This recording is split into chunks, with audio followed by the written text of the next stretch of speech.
Quem é que nunca errou? Bom, a gente sabe que todo mundo erra, todo mundo falha, todo mundo peca, mas deixa que esse todo mundo seja todo mundo, né? O outro, nunca a gente, né? Essa nossa dificuldade incrível que nós temos para admitir os nossos próprios erros. Mas a pergunta é válida, quem é que nunca errou? Quem é que nunca pecou? Vamos pensar sobre isso um pouquinho aqui hoje?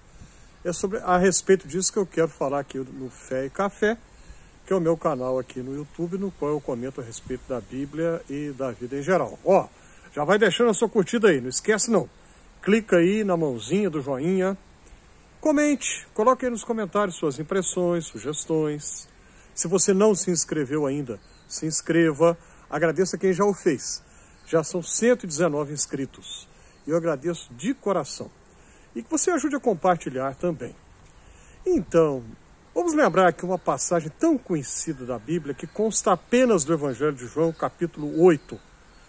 Jesus está em um lugar e levam a ele uma mulher e o texto diz que ela tinha sido flagrada em adultério. E aí eles dizem, essa mulher ela foi flagrada na situação assim, assim, e a lei diz que tem que apedrejar. O que o senhor tem a dizer a respeito? O texto, o narrador do Evangelho de João, deixa claro que aquilo era uma armadilha para Jesus. Se ele dissesse apedrejem, aí Jesus ia ser denunciado aos romanos, né? Porque naquela época a terra dos judeus era uma colônia romana, e os romanos davam relativa liberdade aos judeus, mas, como eu acabei de falar, essa liberdade era relativa, não era absoluta. Algumas situações, como por exemplo, decretar pena de morte, só os romanos podiam fazer. Então se Jesus dissesse, apedrejem-na, eles na hora iriam denunciar Jesus aos romanos. Olha como é que eles eram hipócritas, eram líderes religiosos. E o denunciar Jesus dizendo, aquele ali está fazendo por conta própria. Vocês não deram autoridade para ele e ele, olha o que ele está fazendo. Agora, se Jesus dissesse assim, deixa ela ir. Aí eles iriam denunciá-lo ao povo dizendo, ele não quer obedecer à lei de Moisés. A lei diz isso, mas ele vai contra. Ele é um herege, não sei o quê, não sei o quê. Então vejam que armadilha maldosa foi aquela que armaram para Jesus. Mas aí o que Jesus faz? Diz o texto que Jesus escreve na areia. É a única vez que o Novo Testamento menciona Jesus escrevendo. Lucas capítulo 4 menciona Jesus lendo em voz alta o texto da Bíblia hebraica na sinagoga de Nazaré. Mas aqui diz que ele está escrevendo. O que ele escreveu? Não sabemos.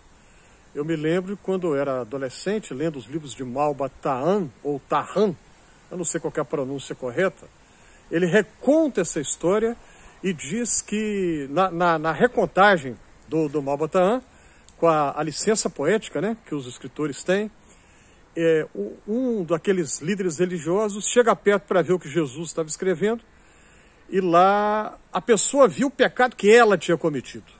Cada um viu uma coisa escrita, que era o seu próprio pecado.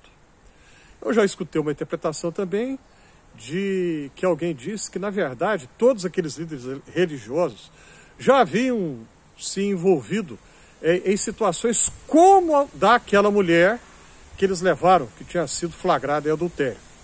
O que é fato é que quando Jesus diz quem não pecou que atire a primeira pedra, eles de alguma maneira olharam para dentro de si mesmos e viram que nenhum deles ali tinha moral para acusar aquela mulher de nada. Nenhum deles tinha condição de fazer isso.